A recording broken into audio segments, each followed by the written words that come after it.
অতি হেতু সামুগুৰিত এক পৰিয়াল কেন্দ্ৰিক ৰাজনীতি এক হিংসা আৰু ঘৃণাৰ ৰাজনীতি দীৰ্ঘদিন ধৰি ৰকিবুল হুছেইন ডাঙৰীয়াই কৰি আহিছে আৰু এইবাৰ তাৰ বহিৰ্প্ৰকাশ ঘটিছে।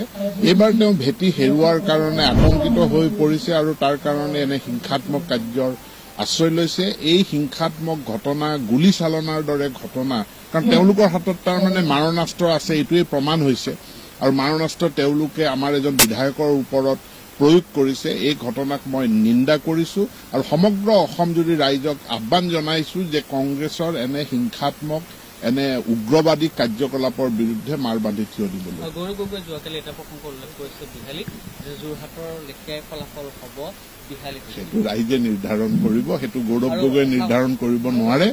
বিহালীবাসীৰ ৰাইজে তাৰ উচিত প্ৰত্যুত্তৰ দিব। সামগ্ৰীত চাকৰি কেলেংকাৰীৰ যিটো কথা ওলাইছে ইজনে সিজনক ৰাজনীতি কৰিছে ৰকিবুলৰ মুখ্যমন্ত্ৰী। চব ক'ৰবাত জুই জ্বলিলে ধোঁৱা ওলাব, মাছ এটা গেলিলে গোন্ধ ওলাব।